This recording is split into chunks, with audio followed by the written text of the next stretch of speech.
그리스도의 풍성하신 은혜와 사랑이 늘 함께 하시길 바랍니다. 오늘 이 아침에는 마가복음 제8장 27절로 9장 1절까지의 말씀, 생명의 삶 큐티 1월 23일자 말씀입니다. 8장 27절 말씀 봅니다. 예수께서 제자들이 빌립보 가이사라 여러 마을로 나가실새 길에서 제자들에게 물어 이르시되 사람들이 나를 누구라 하느냐. 제자들이 여짜와 이르되 세례 요한이라 하고 더러는 엘리야 더러는 선지자 중에 하나라 하나이다. 또 물으시되 너희는 나를 누구라 하느냐.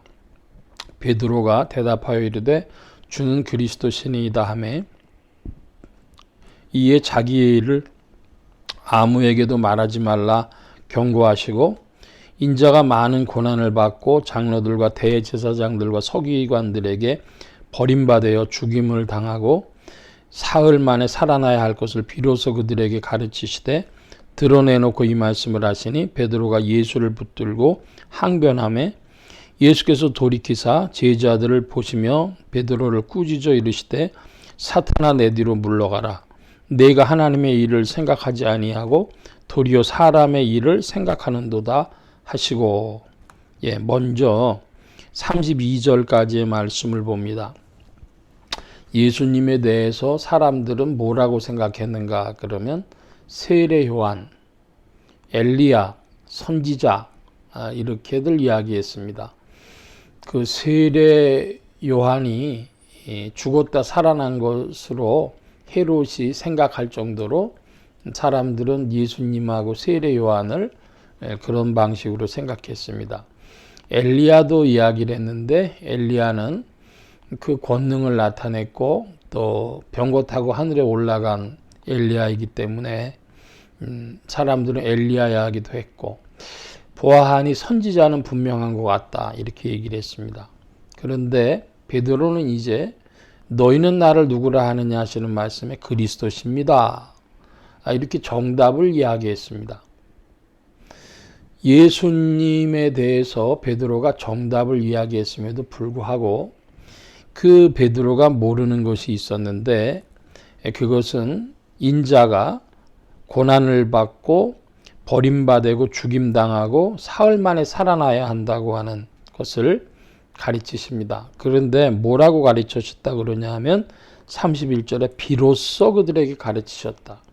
왜 비로소라고 하는 말 될까요? 이제 때가 이르렀다 이것이죠. 베드로를 통해서 그리스도라고 하는 그런 고백이 나왔으니까 이제 때가 이르렀다, 무르익었다. 주님이 그렇게 보시고 말씀하신 겁니다. 그런데 그 이야기를 들은 베드로는 오히려 주님께 항변했다 그럽니다. 근데 그 원어를 좀 살펴보고 개역 한글판 성경에 보면은 그 예수님에 대해서 베드로가 항변한 게 아니라 꾸짖었다는 것에 가까울 수 있는 그런 33절에 베드로를 주님이 꾸짖으셨는데 그 전에 먼저 베드로가 예수님을 꾸짖은 것입니다. 뭐냐 하면은 예수님 왜 그런 쓸데없는 얘기를 하세요? 이랬다는 것이죠. 그런 얘기 하지 마세요. 이렇게 얘기를 한 겁니다. 그러니까 베드로가 예수님이 존재는 그리스도신 것을 알았는데 뭐는 모르는 겁니까? 예수님의 사역, 그 사역의 전개 방식에 대해서는 몰랐습니다. 예수님이 사활대속을 하셔야 십자가에서 죽으시고 부활하셔야 그 대속의 역사가 은혜가 이제 그리스도심을 온전히 드러내는 것인데 베드로는 예수님이 그리스도시라고 하는 존재는 알았지만은 그런 과정 거쳐야 될 걸 모르고 바로 그리스도로 메시아로 유대 가운데 등극하실 것을 기대한 것이죠. 기대했던 것이죠. 그러니까 예수님께서 뭐라고까지 말씀하시냐 하면은 33절에 사단아 내 뒤로 물러가라. 베드로가 갑자기 사탄이 되어버렸습니다. 베드로 자신이 사탄이라는 것이 아니고 지금 베드로가 사단에 속한 일을 그런 사역을 한 것입니다. 자기 생각, 자기 꾀로 말미암아 주님을 가로막음으로 그런 일을 벌이게 돼버린 것이죠. 그래서 주님께서 사탄아 물러가라 이렇게 말씀하신 것입니다. 이유는 하나님의 일을 생각지 않고 사람의 일을 생각했기 때문에. 자, 이제 34절 이하의 말씀 봅니다. 무리와 제자들을 불러 이르시되 누구든지 나를 따라오려거든 자기를 부인하고 자기 십자가를 지고 나를 따를 것이니라. 누구든지 자기 목숨을 구원코자 하면 잃을 것이요 누구든지 나의 복음을 위하여 자기 목숨을 잃으면 구원하리라. 사람이 만일 온 천하를 얻고도 자기 목숨을 잃으면 무엇이 유익하리요? 사람이 무엇을 주고 자기 목숨과 바꾸겠느냐? 누구든지 음란하고 죄 많은 세대에서 나와 내 말을 부끄러워하면 인자도 하나 아버지의 영광으로 거룩한 천사들과 함께 올 때에 그 사람을 부끄러워하리라. 38절까지의 말씀을 보면은 주님께서는 나와 내 말을 부끄러워하면, 그러니까 주님의 사역, 주님의 말씀 이런 것을 부끄러워하면은 그러면 나도 그 사람 부끄러워할 것이다 이럽니다.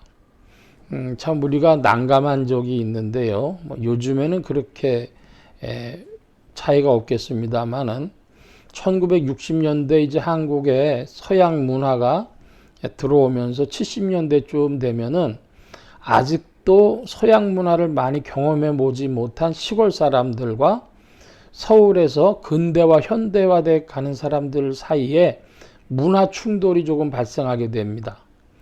그래서 70년대인데도 서울을 올라올 때 한복을 입고 갓을 쓰고 이런 분들이 올라왔습니다.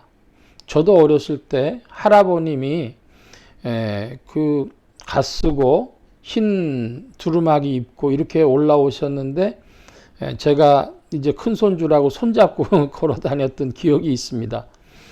저는 뭐 그거를 이상하게 생각 안 했는데 아이들이 막 줄줄 따라다니는 거예요. 갓 쓴 할아버지가 한다고. 행동이나 말도 그렇죠. 그러면 그 이제 서울에서 대학 다니고 하던 그런 젊은이들, 특별히 여학생들 이런 경우에 시골에서 올라온 할아버지, 할머니, 아버지, 어머니 이런 분들이 굉장히 부끄럽게 느껴지는 일들이 있는 거예요. 그러니까 뭐 긴 말씀은 못 드리겠고 이렇게 해서 주님은 그렇다고 그 사람들이 뭐 아버지라든지 엄마라고 하는 걸 부인한 것은 아닌데 이게 문화권에 안 맞고 부끄러운 것이죠. 지금 베드로가 딱 그 꼴입니다. 메시아로 영광스럽게 딱 등극을 해 주셔야 되는데 뭐 죽고 뭐 넘겨주고 고난당하고 이런 찌질한 얘기를 하시니까 문화가 안 맞는 것이죠. 주님이 부끄러운 게 아니라 주님이 하시려고 하는 그 사역 방식이 베드로에게 좀 부끄럽게 여겼던 거죠. 그러면 주님은 그 사람도 나도 그 사람 부끄러워하겠다 이렇게 말씀하십니다. 그러니까 사람들은 의리가 좀 있어야 되는 것이죠. 그래서 34절에 누구든지 나를 따라오려거든 자기를 부인하고 자기 십자가를 지고 나를 따라할 것이니라. 자기 십자가라 그랬습니다. 자기 십자가라고 하는 건 고난도 되고 수치도 됩니다. 조롱도 됩니다. 그러므로 우리가 주님을 따른다고 하는 것은 어떤 면에서 어려움도 되고 사람들의 조롱거리도 수치가 됨도 참아야 하는 것이죠.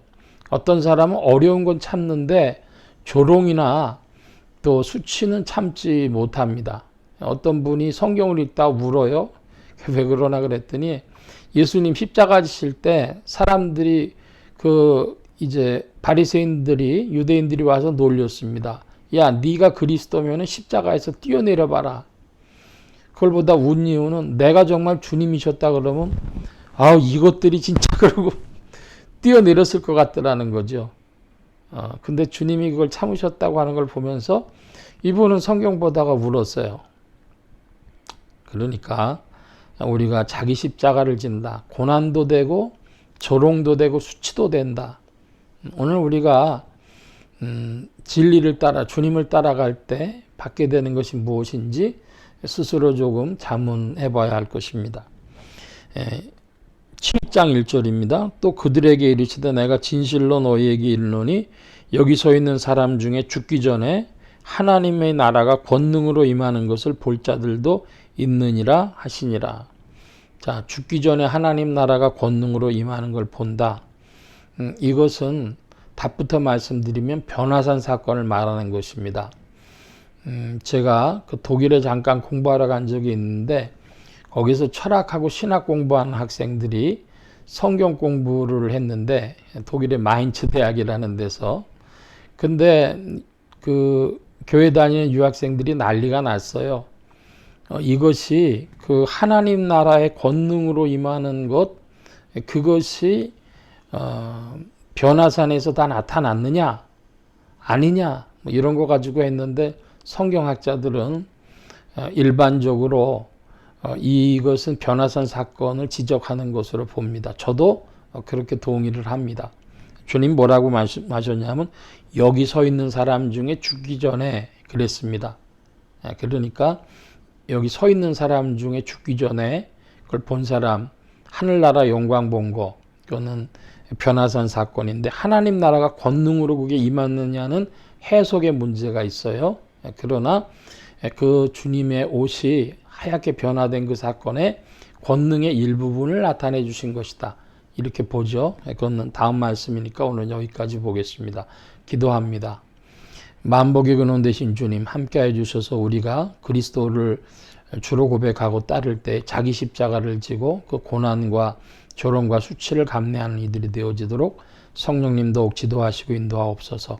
이끄신 구하며 세임 주심 의지하올 때 예수 그리스도의 이름으로 기도하옵나이다. 아멘.